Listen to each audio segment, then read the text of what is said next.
অত্যন্ত রাগ হলো লাবণ্য। যে ব্যক্তিটা নিজ থেকে হারিয়ে যায় তাকে কি আর পাওয়া যায়? লাবণ্য চলে যেতে ঐশীর কাপড়গুলো বের করলো অভি। প্রতিটা কাপড় শক্ত করে বুকে জড়িয়ে ধরে রাখলো। একটা শান্তি অনুভব হয় এতে।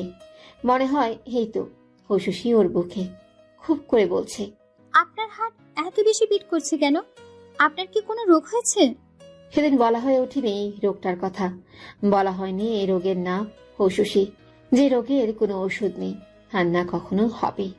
মাঝরাতে কান্নার শব্দে ছুটে এলো অভিরাজ। ঐশী খুব করে কান্না করছে। ছেলেটা ছুটে এসে বলল, কি হয়েছে, কান্না করছো কেন? কোকো কোকো সাড়া দিচ্ছে না। কোথায় দেখি? ঘরে আছে। আমার কোকো কথা বলছে না। ওর কি হলো? অভিরাজ দেখলো কোকো একটা কম্বলের নিচে শুয়ে আছে। বিশেষ কোনো নড়চড় নেই। সে বুঝতে পারল না। লাবণ্য চলে এসেছে। কোকোর শরীর ঠান্ডা, মুখের কাছটা কিছু লেগে আছে। লাবণ্য সেটা স্পর্শ করে বলল, হে আল্লাহ, কোনো কেমিক্যাল খেয়ে নেয়নি তো? কথাটা শোনা মাত্রই দিশেহারা হয়ে পড়ল ঐশী। ছুটে এসে কোকোকে জড়িয়ে ধরল। ওর কান্না বেড়ে যাচ্ছে। অভি দ্রুত গাড়ি বের করতে বলে কোকোকে কোলে নিল। কোকো, আমার কোকোকে দিন আমার কাছে। কি হয়ে গেল? কোকো কথা বলো। লাবণ্য ঐশীকে জড়িয়ে ধরল। মেয়েটা কেঁদে চোখ মুখে যা তা অবস্থা করে ফেলেছে। কিচ্ছু হবে না, আমরা ওকে হসপিটাল নিয়ে যাচ্ছি। কাছেই পশু পাখি হসপিটাল, সেখানে নিয়ে যাওয়া হলো। ডাক্তার চেক আপ করে বললেন কোনো কেমিক্যাল খেয়ে কোকো চেতনা হারিয়েছে। খুব বেশি সময় হয়নি বিধায় কোকোর প্রাণটা এই যাত্রায় রক্ষা পেল। ঐশী বাইরে বসে রইল, নিস্তেজ তার দৃষ্টি। ওকে দেখে অভির বুকটা পুড়তে লাগলো। ঠিক হয়ে যাবে। নিরুত্তর ঐশী এবার দু চোখ জলে ভিজিয়ে দিল। এই মেয়ের কান্নার তো পেরিয়ে চলেছে। মেয়েটির মাথাটা বুকে চেপে ধরল অভি। কেন এমন করলো সে বুঝতেই পারল না। শুধু মনে হলো এই বুকে ঐশীর জন্য এক সাগর প্রশান্তি জমে। কোকোকে চেক আপে রাখা দরকার। ডাক্তার বলেছে 2 দিন পর নিয়ে যেতে। ঐশী এখানে থেকে যেতে চাইল। এতে অবশ্য অভি খুব করে বিরোধ করলো, হুট করেই বকা দিল। ঐশী এবার ক্ষিপ্ত কণ্ঠে বলল, আপনি কে ডিসিশন নেওয়ার? ছোট্ট বাক্যটি অভিরাজে টনক নাড়িয়ে দিল। সে সত্যি এই প্রশ্নের জবাব দিতে পারল না, কিন্তু ঐশী কথাটার পুনরাবৃত্তি করায় তার খুব রাগ হলো। মেয়েটির বাদামি চুলগুলো মুঠোয় ভরাট করে বলল, আই এম শিওর শেল্টার। খোঁড়া দিচ্ছেন? হ্যাঁ দিচ্ছি। আমি থাকবো না এখানে, চলে যাব। থাকতে হবে।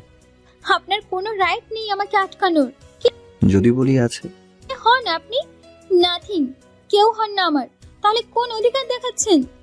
বদ মেয়ে তুমি। আপনি বল। এই চুপ করবে? করবো না। মার খেতে যাও? দেখি তো কত মারতে পারেন। এগিয়ে এসে বলল ঐশী। ওর কথাটা শেষ হতেই চুল ধরে টান দিল অভি। একইভাবে অভিরাজের চুলগুলো টেনে ধরল ঐশী। অভি এবার ওর গাল টেনে দিল। একই ভঙ্গিতে ঐশী অগ্রসর হতেই লাবণ্য উপস্থিত হলো। আরে কি করছিস তোরা? আপু, উনি আমাকে মেরেছেন।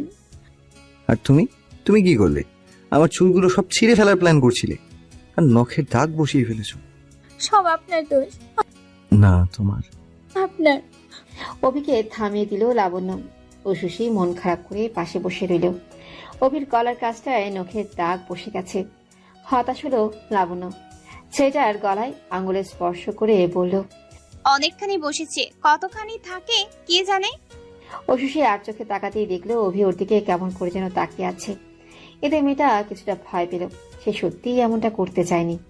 বর্তমান শার্ট খুলতে অভিরাজের ফর্সা শরীরটা আয়নায় ভেসে উঠল। সে খুবই সুদর্শন পুরুষ। দীর্ঘদিন শরীরে যত্ন না নেওয়া সত্ত্বেও তার সৌন্দর্যে প্রভাব পড়েনি। গলার কাছটায় দাগ অনেকটাই কমে এসেছে। অভির নিজ হাতে সেটাকে ক্ষত করতে লাগলো। সে চায় না এই স্মৃতি কখনো হারিয়ে যাক। ঐশী তার হৃদয়ের সর্বত্র জুড়ে। কখনো মেয়েটার ছায়া মুছতে দিবে না সে। লাবণ্য এসে দেখলো অভিরাজের গলার কাছে লাল তরল। কি করে হলো এটা? হায় আল্লাহ। লাবণ্য রঙিন তরলটা মুছতে যেতেই হাত ধরে ফেলল অভি। তার দৃষ্টির সাথে লাবণ্য দৃষ্টি মিলে গেল। এটা উষসীর স্মৃতি। সারাক্ষণ ওর কথাই কেন মনে করিস অভি? কারণ ও আমার ভালোবাসা। আর আমি?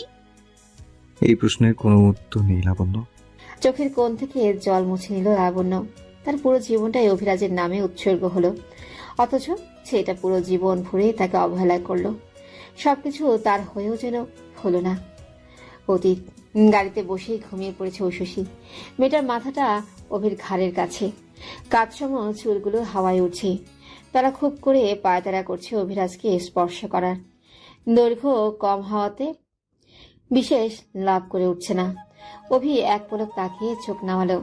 ঐশীর ঘুমন্ত মুখ মারাত্মক সুন্দর। অভির নজর বারবার ঘুরে যাচ্ছে। সে একটা বিষয়ে ভেবে বড় বিচলিত বোধ করলো। একটা সময় পর গাড়ি থামিয়ে দিল। সোডিয়ামের আলোয় চকচক করছে ঐশীর মসৃণ শ্বেতরঙা গাল। অত্যন্ত সুন্দর এই মেয়েটিকে পরিপূর্ণ নারী মনে হলো ওর কাছে। সে নিজেকে খুব করে বিরোধ করলো। তারপরেই গাড়ি চলতে শুরু করলো। ঐশী নিজের ঘরে এসে বলল, আমার কোকোর যত্ন হচ্ছে তো? হচ্ছে। কেমন করে বুঝবো? তোমার জন্যই তো লাবণ্যকে রেখে এলাম। আপুকে কেন রেখে এলেন? আপনি থেকে যেতে।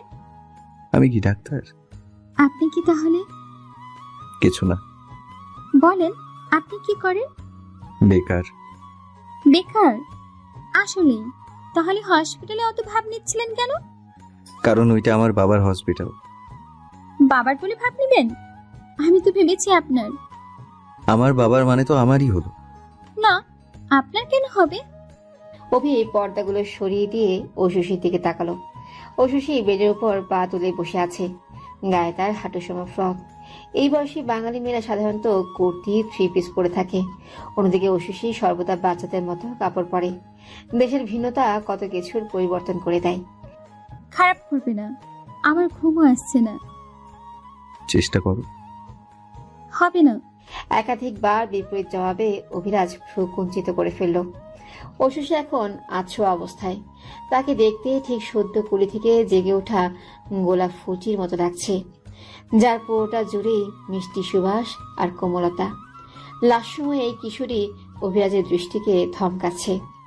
বৃষ্টি হচ্ছে না কেন? কেমন করে জানবো? আমার বৃষ্টি দেখতে ইচ্ছে করছে।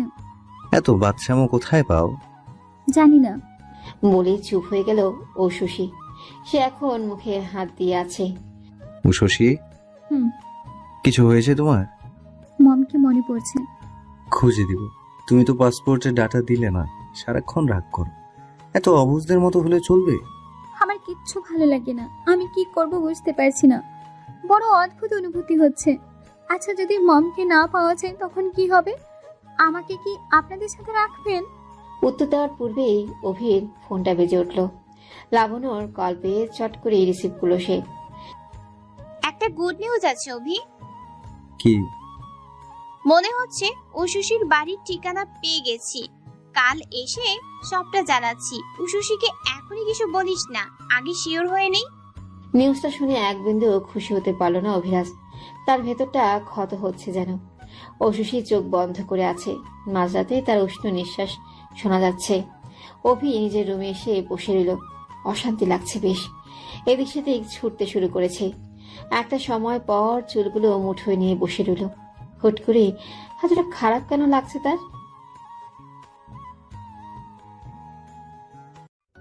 সকালটা সুন্দর হলেও একটা অপ্রত্যাশিত ঘটনা ঘটে গেল।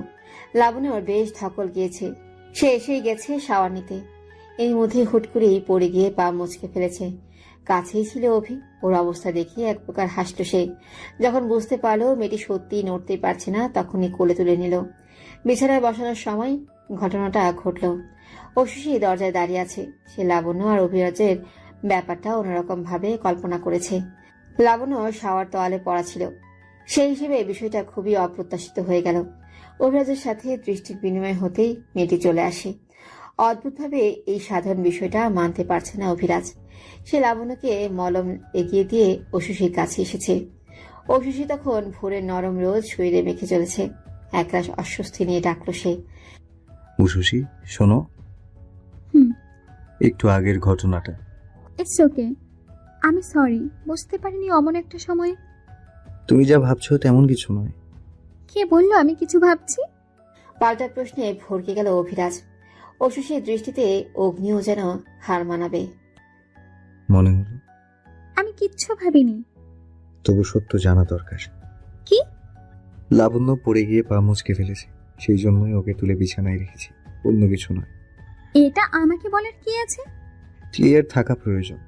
জানেন তো, চোখের সামনে অল্প বয়সী ছেলে মেয়ের অন্তরঙ্গতা দেখেছি, এসবের কাছে এটা খুবই সামান্য। মেয়েটার কথাতে প্রায় পরিপক্কতা পাওয়া যায়।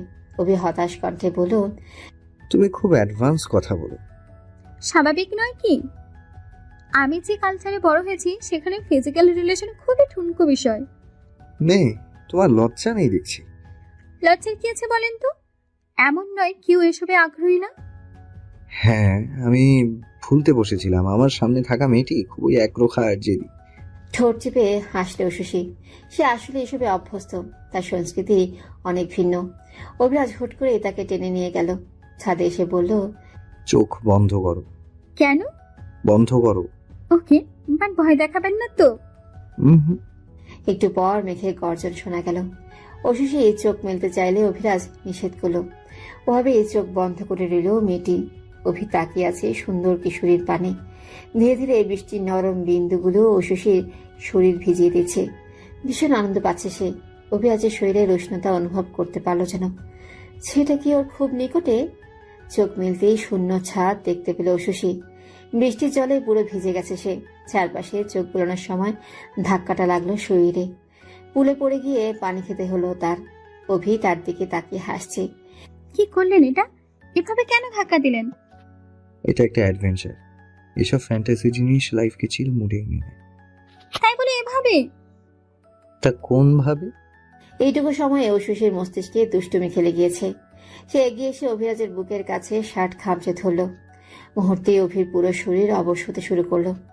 নরম তুলতুলে হাড়টা তাকে এভাবে স্পর্শ করবি সে ভাবনায়ও আনে না। খানিক বাদে বুকে ব্যথা অনুভব হলো। মেয়েটার নখের জন্য ক্ষত হতে শুরু করেছে। হে আল্লাহ, কি করছো? তুমি মেয়ে না রাক্ষসী? যেটা ভাববেন। তুমি তো যন্ত্রণা দিলে, এখন তো ভারী সমস্যায় পড়তে হবে। সমস্যার কি আছে? আমার বউ এসব দেখলে কি ভাববে বলো তো? কি ভাববে? ভাববে আমি কোনো সুন্দরীর সাথে ভীষণ সুন্দর সময় পার করেছি, আর তার চিহ্নই শরীরে বসে গেছে। অশশী হো হো করে হেসে উঠল। অভিরাজ যেন কোনো কৌতুক বলেছে। মেয়েটার মসৃণ বাদামি চুল লেপটে গেছে শরীরে। গলার কাছে থাকা বিউটি বোন অন্যরকম আকর্ষণ দিচ্ছে। এই সময়টা ভয়ঙ্কর ভাবে ওর স্পন্দন বেড়ে গেল। নিজেকে শাসন করে ও বিশ্বাস লাভ করতে পারল না।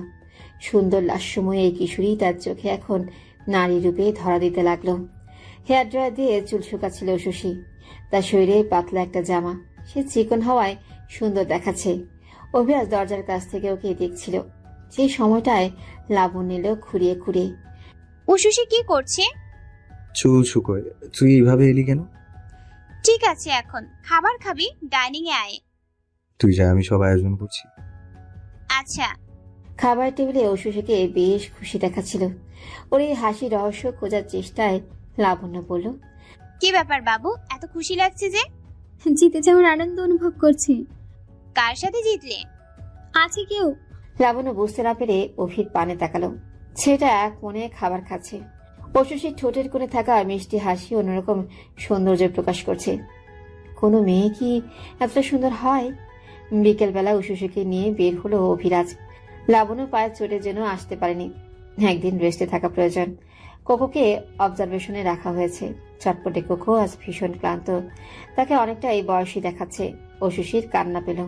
সে কোকোকে বুকে জড়িয়ে ধরল। রাখো, ওর চিকিৎসা চলছে। আমার কোকো খুব কষ্ট পাচ্ছে, আমি ওর খেয়াল রাখলাম না কেন? এটা অস্বাভাবিক নয়। গিল্টি ফিল হচ্ছে, ওর এই অবস্থার জন্য আমি দেয়। আমার কোকো। কান্না করলে কোকো ঠিক হয়ে যাবে। ওভাবেই জড়িয়ে রইল অশুশী। কোকো খুব কষ্টে দুবার মিউ মিউ করলো। অশুশীর বুকটা এই মুহূর্তে ছিঁড়ে যাচ্ছে। কোকো ওর জীবনে বেশ গুরুত্বপূর্ণ। প্রাণীটার প্রতি যে অসীম মায়া তার। হাওয়াই মিঠাই দেখে অশুশী পায়রা ধরল। এই সময়টাতে তাকে খুব বেশি বাচ্চা দেখাচ্ছে। কোনো এক অজ্ঞাত কারণে এই মেয়েটিকে নিয়ে নামলো না অভিরাজ। সে 2 রঙের হাওয়াই মিঠাই এনে দিল। আমি গেলে কি হতো? সবাই তাকিয়ে থাকতো। তো? ভাবতো তুমি আমার গার্লফ্রেন্ড অথবা বোন গোছে কেউ। প্রথমটা হওয়ার চান্স বেশি। বাক্যটি শেষ করে হো হো শব্দে হেসে উঠল অভি। ওর এই অহেতুক হাসার কারণ বুঝল না অশুশী। সে হাওয়াই মিঠাই খেতে খেতে বলল, ইদানিং একটু বেশি বৃষ্টি হচ্ছে, তাই না? সবসময় এমন হয়? না, এটা তো আবহাওয়ার উপর নির্ভর করছে। জানেন, আমার কেন যেন মনে হয় প্রকৃতি ইচ্ছে করে এই বৃষ্টি নামিয়েছে। অদ্ভুত ভাবনা। হতে পারে, তবে কেন যেন মনে হচ্ছে এই দিনগুলো একটা সময় পর আমি ভীষণ পোড়াবে। ছটফটে নয়নে তাকালো অভিরাজ। ঐশী চোখ বন্ধ করে শ্বাস নিচ্ছে। মেয়েটির শরীর থেকে ভেসে আসছে বেলি ফুলের ঘ্রাণ। তার কোমল দুটি ঠোঁট তিত্তির করে কাঁপছে। কপালে চলে আসা বাদামি রঙা চুল বড় বিচলিত। এজন্য প্রকৃতিরই অন্য রূপ।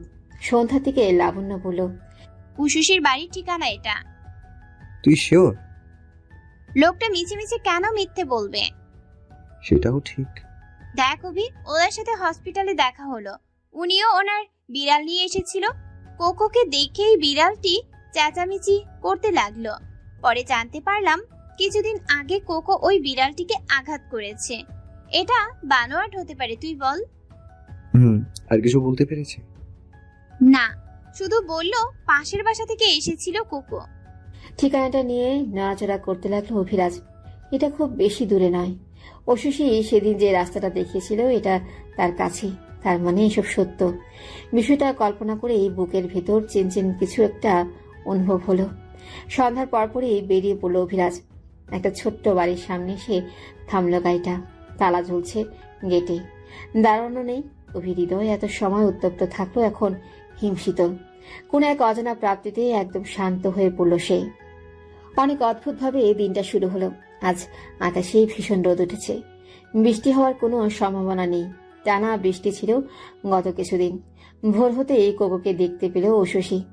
অত্যন্ত খুশি হয়ে ছুটে এলো মেয়েটা। মৃদু হাওয়ায় উঠছে তার বাদামি রঙা চুল। তাকে দেখতে অনেকটাই পিনাট বাটারের মতো লাগছে। সুন্দরী লাস্যময়ী এই কিশোরীর পানে তাকিয়ে হেসে ফেলল অভিরাজ। পুরো দমে সুস্থ হয়ে ফিরেছে কোকো। দুদিন আগেও তার চেহারায় বয়সের উত্তাপ ছড়িয়েছিল। আজ তেমন কিছু নেই। অনেকটাই সুন্দর আর হাস্যোজ্জ্বল লাগছে কোকোকে। বড় বড় লোমশ পিঠে হাত বুলিয়ে দিচ্ছে ঐশী। কেমন আছো কোকো? নিশ্চয়ই দুদিন কষ্টে ছিলে। দেখলে তো, তুমি কোনো কথা শুনতে চাও না। এভাবেই নিজের ক্ষতি করে ফেলো। তোমার কিছু হলে আমি কি করে থাকবো রে কোকো? শেষ বাক্য বলার সময় ঐশীর গলা ধরে এসেছিল। তার দুটো চোখ টলটলে। একটু হলেই যেন কেঁদে ফেলবে। যদি মেয়েরও বুঝি মন খারাপ হয়। ঝটপট চোখের জল আড়াল করলো ঐশী। ঈষৎ হাসিতে অধর রাঙিয়ে বলল, তা কেন হবে? আমি তো আমার কোকোকে পেয়ে খুব খুশি। তাই? এই যে আমি ভোরবেলায় মাইলের পর মাইল পেরিয়ে কুকুরকে নিয়ে এলাম, এর জন্য তো আমি কিছু গিফট দিতেই পারো। কি দিব? আমার কাছে এখন কিছুই নেই, এই আমি আর কোকোটা ছাড়া। ওহো, আবার মন খারাপ করছো কেন? মন খারাপ না, আপনাদের অসুবিধায় ফেলে দিয়েছি। এসব কেন বললে? আপনার ফ্যামিলি আপনাকে ফিরে পেতে চাচ্ছে। আমার জন্য যেতে পারছেন না, খুব ঝামেলায় ফেলে দিয়েছি আপনাদের। এসব কে বললো শশী? বলেনি, শুনেছি। আপু ফোনে বলছিল আর কিছুদিন সময় দিতে। ঐশীর মন খারাপ দেখে উষ্ণ শ্বাস ফেলল অভিরাজ। ধীরে ধীরে মেয়েটির কাছে এসে মাথায় হাত বুলিয়ে দিল। বোকা, এসব নিয়ে মন খারাপ করবে না। আমি এমনিতেই এখন বাসায় যেতাম না। নিজেকে এইভাবে দোষারোপ করো না তো। ঐশী পুনরায় কিছু বলল না। কোকো শরীরে হাত বুলাতে বুলাতে কাউচে বসলো। কোকো খাবার খাবে তো? খিদে পাবারই কথা। এদিকে নিয়ে এসো, খাবার দিচ্ছি। আপনি ক্যাটদের বিষয়ে এত জানেন কি করে? আমি ছোট থেকেই প্রাণী ভালোবাসি, এর মধ্যে বিড়াল ছানা অন্যতম। বুঝলাম। জানো, আমার 4টি বিড়াল ছিল। এখন নেই? একবার মারাত্মক রোগে ধরেছিল, তারপর শেষ হয়ে গেল চোখের সামনে। ঘটনা শোনার পর কেমন করে উঠল ঐশী। তার দু চোখে ভয়। আর একটু কাছে টেনে নিল কোকোকে। ভয় নেই, কুকুর কিচ্ছু হবে না। ওকে দাও আমার কাছে। কোকো সায় পেয়ে লাফিয়ে নামলো। অভিরাজ পিঠে হাত বুলিয়ে দিচ্ছে। কোকো তার লেজ নাড়িয়ে ক্যাটফুড খাচ্ছে। নাস্তায় কি খাবে? একটা হলেই হবে। কেমন কথা এটা? মন খারাপ করেছো? কোকো আমার ভীষণ প্রিয়, ওর কিছু হলে আমি বড় একা হয়ে যাব। তোমার মা বাবা তো আছে। বলেই চুপসে গেল মেয়েটা। পরিবারের কথা মনে পড়লে বুকটা কেমন হু হু করে। এদিকে অভিরাজ আর লাবণ্যের প্রতি অন্যরকম টান অনুভব হয়। দোটানায় ভুগতে থাকা মেয়েটির বাহুতে স্পর্শ করল লাবণ্য। মাত্রই ঘুম ভেঙেছে তার। বাবু কি হয়েছে? কোকোর কথা ভাবছিলাম। বাহ, কোকোকে নিয়ে এসেছে। অভি, রাতে তো বললি না। সারপ্রাইজ দেওয়ার জন্য। উশুশি নিশ্চয়ই খুব খুশি হয়েছে। সাথে মন খারাপও করে ফেললো। ওমা, কেন? তাকেই জিজ্ঞেস কর। উশুশি, বাবু কি হয়েছে? মেয়েটির থুতনি ধরে উঁচু করলো লাবণ্য। তার ঘুম থেকে ওঠা মুখটা অন্যরকম দেখাচ্ছে। টানা দুটি চোখ আর চিকন ঠোঁটটা যেন সব থেকে সুন্দর। কোকোর কিছু হলে কি করে থাকবো সেটাই ভাবছিলাম। এটা নিয়ে মন খারাপ? অশুষি একটা কথাও বলল না। অভি হাত মুছে বলল, ওর মস্তিষ্ক খুব অ্যাডভান্স চিন্তা করে, এটা তো ভালো দিক। বাট ওর ক্ষেত্রে নেগেটিভ চিন্তা বেশি। তাই দেখি তো, আমার দিকে তাকাও তো উশুশি। অশুষির মুখটা নিজের দিকে ঘোরালো লাবণ্য। এই 15 বছরের কিশোরীটিকে অত্যন্ত সুন্দরী বললেও কম মনে হবে। তার বাহ্যিক সৌন্দর্য লাবণ্যের চোখ দুটোকে নামিয়ে দিল। উষ্ণ শ্বাস ফেলল সে। এসব নিয়ে ভাববে না, একটা বিষয় তো জানোই, কারো জন্য জীবন থেমে থাকে না। কথা শেষে অভিরাজের দিকে তাকালো লাবণ্য। এই কথাটা অভি শিখিয়েছে তাকে। ইতিমধ্যে জুস বানিয়ে ফেলেছে অভিরাজ। সে কাজ করতে পছন্দ করে, তবে বাড়িতে থাকতে খুব বেশি কাজ করা হতো না। লাবণ্য অভির বানানো স্পেশাল ফলের জুস খেতে খুব পছন্দ করে। সে কোনো মতে ফ্রেশ হয়ে জুস ঢেলে নিল। কি করছিসটা কি? এটা অস্থির, তোর হাতের জাদু। উফ, ফাক। উশুশি খেয়ে দেখো, যদি প্রেমে না পড়ো তবে আমার নাম বদলে ফেলবে। ওর কথায় মুচকি হাসলে অভিরাজ। কিছুটা মন ভালো হয়ে এসেছে অশুষি। সত্যি খুব মজা। সেরা, অভির মতো কেউ বানাতে পারবে না। লাবণ্য মিথ্যে বলেনি, সত্যি খুব মজা এটা। অশুষি এক গ্লাস শেষ করে আরেক গ্লাস নিল। লাবণ্য ইশারায় কিছু বলল অভিকে। ছেলেটা হতাশ কণ্ঠে জানালো। দুপুরে খাবার খেয়ে ঘুমিয়েছে অশুষি। লাবণ্য এখনো হসপিটালে আটকে আছে। মেয়েটির ইন্টার্নশিপের দিনগুলো বড় ঝামেলায় পার হয়। সে একজন ডাক্তার হলেও বেশি সময় হসপিটালে থাকতে পারে না। কিছু সময় যেতেই বাইরে চলে আসে। এ নিয়ে অভির কাছে অভিযোগ এসেছে। সেটা লাবণ্যকে ভীষণ রকমের ভালোবাসে, তাই কিছু বলেও না। তবে একটু বেশি করে ফেলছে লাবণ্য। এভাবে তার ডাক্তার ক্যারিয়ার নষ্ট হয়ে যাবে। মনে মনে ঠিক করলো লাবণ্যের সাথে কথা বলবে। খাবার হাতে নিয়ে অশুষি রুমে ঢুকতেই অভির মন লাফিয়ে উঠল। সঙ্গে সঙ্গে চোখ নামিয়ে ফেলল সে। অশুষি দুরন্ত কিশোরী, হাঁটুর সময় জামা কাপড় পরে থাকে। তবে ছট করে তার মসৃণ পায়ের দিকে চোখ পড়ায় অস্বস্তিতে পড়ল অভিরাজ। নিজের বুকের ভেতর হাত থেকে বলল, এটা স্বাভাবিক অভি, নিজের মনকে সামলাও, এতটাও অ্যাস্ট্রে নও তুমি। সে দুবার শ্বাস নিয়ে ঘরে প্রবেশ করলো সে। ফুল ভলিউমে এসি ছেড়ে রেখেছে। অশুষি শীত প্রধান দেশে বড় হয়েছে, সেই সুবাদে বাংলাদেশের সামান্য গরম তার সহ্য হয় না। কিছুটা কুকুরে গিয়েছে মেয়েটা। চাদর টেনে দিল অভিরাজ। সবে 1:30 বাজে। এখনই ঘুম ভাঙাতে ইচ্ছে হলো না। সে টেবিলে দুপুরে খাবার রেখে পাশে বসল।